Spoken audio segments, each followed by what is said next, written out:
ಎಲ್ರಿಗೂ ನಮಸ್ಕಾರ. Welcome back to Smita Hosadurga YouTube channel. ಘಮ ಅಂತಿರೋ ಸಾಂಬಾರನ್ನ ಬರೀ ಒಂದು 10 ನಿಮಿಷದಲ್ಲಿ ಮಾಡ್ಕೊಳ್ಬೋದು ಅಂತ ಅಂದರೆ ನೀವು ಕೂಡ ಈ ರೆಸಿಪಿನ ಟ್ರೈ ಮಾಡಿ ನೋಡಿ. ತುಂಬಾ ಚೆನ್ನಾಗಿರುತ್ತೆ. ಅದರಲ್ಲೂ ಇಡ್ಲಿ ಜೊತೆ ಆಗಿರ್ಬೋದು ಅಥವಾ ಅನ್ನಕ್ಕೂ ಮುದ್ದೆಗೂ ಕೂಡ ತುಂಬಾ ಚೆನ್ನಾಗಿರುತ್ತೆ. ನಾನಿವತ್ತು ಇಡ್ಲಿ ಜೊತೆ ಈ ಸಾಂಬಾರನ್ನ ಮಾಡ್ತಾಯಿದ್ದೀನಿ. ಇಡ್ಲಿ ಜೊತೆ ಅಂತೂ ಒಳ್ಳೆ ಕಾಂಬಿನೇಷನ್ ಅಂತಲೇ ಹೇಳ್ಬೋದು. ಸೊ ಲೇಟ್ ಮಾಡೋದು ಬೇಡ, ಬರೀ ಒಂದು 10 ನಿಮಿಷದಲ್ಲಿ ಸಿಂಪಲ್ಲಾಗಿ ಸಾಂಬಾರು ಹೇಗೆ ಮಾಡೋದಂತ ನೋಡ್ಕೊಂಡು ಬರೋಣ.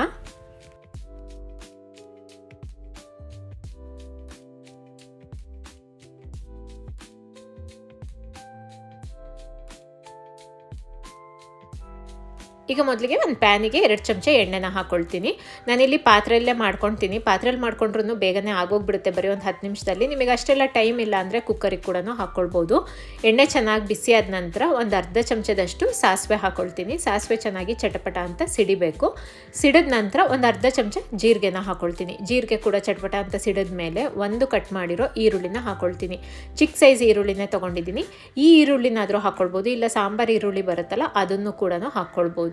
ಅದು ಸಾಂಬಾರು ಈರುಳ್ಳಿ ಇಲ್ಲ ಅಂದರೆ ನಾರ್ಮಲ್ ಆಗಿರೋ ಈರುಳ್ಳಿನ ಹಾಕ್ಕೊಳ್ಬೋದು. ಸೊ ಈರುಳ್ಳಿ ಹಾಕಿದ ನಂತರ ಸ್ವಲ್ಪ ಕರಿಬೇವಿನ ಸೊಪ್ಪು ಮತ್ತು ಒಂದು 2 ಚಿಟಿಕೆಯಷ್ಟು ಹಿಂಗನ್ನು ಹಾಕಿ ಈರುಳ್ಳಿ ಟ್ರಾನ್ಸ್ಪರೆಂಟ್ ಆಗೋವರೆಗೂ ಫ್ರೈ ಮಾಡ್ಕೊಳ್ಬೇಕು. ನಂತರ 2 ಕಟ್ ಮಾಡಿರೋ ಟೊಮೊಟೊ ಹಣ್ಣನ್ನು ಹಾಕಿ ಟೊಮೊಟೊ ಕೂಡ ಸಾಫ್ಟ್ ಆಗೋವರೆಗೂ ಫ್ರೈ ಮಾಡ್ಕೊಳ್ಬೇಕು. ಟೊಮೊಟೊ ಬೇಗ ಸಾಫ್ಟ್ ಆಗಬೇಕು ಅಂದರೆ ಒಂದು ಪಿಂಚಷ್ಟು ಉಪ್ಪನ್ನ ಹಾಕಿದ್ರೆ ಟೊಮೊಟೊ ಬೇಗನೆ ಸಾಫ್ಟ್ ಆಗುತ್ತೆ. ಇದೊಂದು ಟಿಪ್ ಅಂತಲೇ ಅಂದ್ಕೊಳ್ಳಿ. ಸೊ ಇವಾಗ ನೋಡಿ, ಇಲ್ಲಿ ಟೊಮೊಟೊ ಎಲ್ಲ ಸಾಫ್ಟ್ ಆಗಿದೆ. ಇವಾಗ ಇದಕ್ಕೆ ಇಷ್ಟ ಬಂದಿರೋ ತರಕಾರಿಗಳನ್ನೆಲ್ಲ ಹಾಕ್ಕೊಳ್ಬೇಕು. ನಾನಿಲ್ಲಿ ನುಗ್ಗೆಕಾಯಿ, ಆಮೇಲೆ ಬೀನ್ಸು, ಕ್ಯಾರೆಟು, ತೊಂಡೆಕಾಯಿನ ಮಿಕ್ಸ್ ಮಾಡಿ ತೊಗೊಂಡಿದ್ದೀನಿ.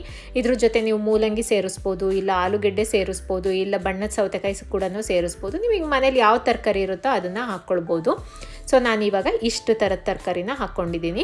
ಇವಾಗ ಇದೆಲ್ಲದನ್ನು ಒಂದ್ಸರಿ ಚೆನ್ನಾಗಿ ಮಿಕ್ಸ್ ಮಾಡ್ಕೊಳ್ಳೋಣ. ಕ್ಯಾರೆಟ್ ಆಗಲಿ ನುಗ್ಗೆಕಾಯಿ ಆಗಲಿ ಬೇಗನೆ ಬೆಂದೋಗ್ಬಿಡತ್ತೆ, ಬೀನ್ಸ್ ಆಗಲಿ ಎಲ್ಲ. ಮತ್ತೇನು ಕುಕ್ಕರಿಗೆ ಹಾಕ್ಕೊಳ್ಳೋದು ಬೇಡ, ಪಾತ್ರೆಯಲ್ಲೇ ಬೇಯಿಸ್ಕೊಳ್ತೀನಿ. ಅದಕ್ಕೆ ನಾನು ಎಣ್ಣೆಲ್ಲೇ ಒಂದು 2 ನಿಮಿಷ ಚೆನ್ನಾಗಿ ತರಕಾರಿನೆಲ್ಲ ಫ್ರೈ ಮಾಡಿಕೊಂಡು ಒಂದು ಪ್ಲೇಟ್ನ ಮುಚ್ಚಿ ತರಕಾರಿನ ಒಂದು ಅರ್ಧ ಭಾಗ ಬೇಯಿಸ್ಕೊಳ್ಬೇಕು. ಅಂದರೆ ಒಂದು 4-5 ನಿಮಿಷದಲ್ಲೇ ಬೆಂದೋಗ್ಬಿಡುತ್ತೆ. ಅದರಲ್ಲೇ ನೀರು ಬಿಟ್ಕೊಂಡು ಬೆಂದ್ಕೊಳ್ಳುತ್ತೆ. ನೋಡಿ, ಇಲ್ಲಿ 4-5 ನಿಮಿಷ ಆದ ನಂತರ ತೋರಿಸ್ತಾ ಇದ್ದೀನಿ. ಅದರಲ್ಲೇ ನೀರು ಬಿಟ್ಕೊಂಡು ಒಂದು ಅರ್ಧ ಭಾಗ ಚೆನ್ನಾಗಿ ಬೆಂದಿದೆ.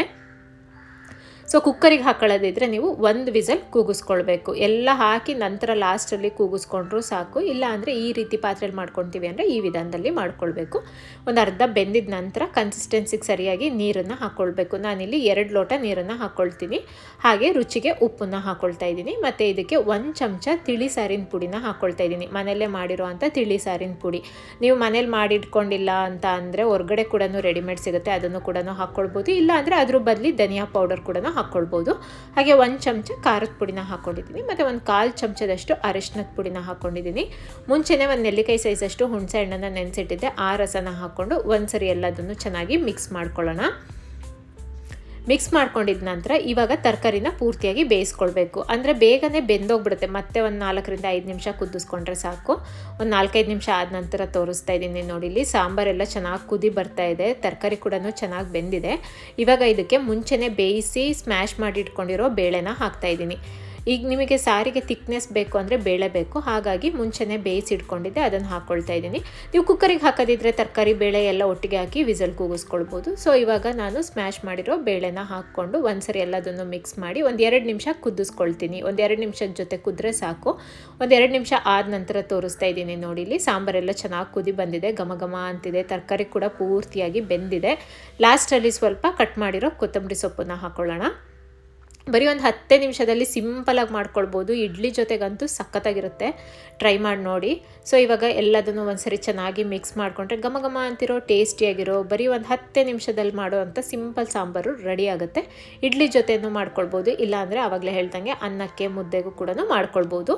ಈ ರೆಸಿಪಿನ ಖಂಡಿತವಾಗ್ಲೂ ಟ್ರೈ ಮಾಡಿ ನೋಡಿ, ಇಷ್ಟಪಡ್ತೀರಾ. ಈ ವಿಡಿಯೋ ನಿಮಗೆಲ್ಲರಿಗೂ ಇಷ್ಟ ಆಗಿದೆ ಅಂದ್ಕೋತೀನಿ. ಇಷ್ಟ ಆಗಿದೆ ದಯವಿಟ್ಟು ನಿಮ್ಮ ಫ್ರೆಂಡ್ಸಿಗೆ, ಫ್ಯಾಮಿಲೀಸಿಗೆ ಎಲ್ಲ ಶೇರ್ ಮಾಡಿ. ಹಾಗೆ ಲೈಕ್ ಮತ್ತು ಕಮೆಂಟ್ ಕೊಡೋದನ್ನು ಕೂಡ ಮರಿಬೇಡಿ. ಮತ್ತು ಯಾರೆಲ್ಲ ನನ್ನ ಚಾನಲ್ನ ಹೊಸದಾಗಿ ನೋಡ್ತಾ ಇದ್ದೀರೋ ಅವರೆಲ್ಲ ಈಗಲೇ ಹೋಗಿ ಸಬ್ಸ್ಕ್ರೈಬ್ ಮಾಡಿ, ಪಕ್ಕದಲ್ಲಿರುವಂಥ ಬೆಲ್ ಐಕಾನ್ನ ಪ್ರೆಸ್ ಮಾಡಿ. ಯಾವಾಗಲೂ ಹೀಗೆ ಸಪೋರ್ಟ್ ಮಾಡ್ತಾಯಿರಿ. And thank you for watching.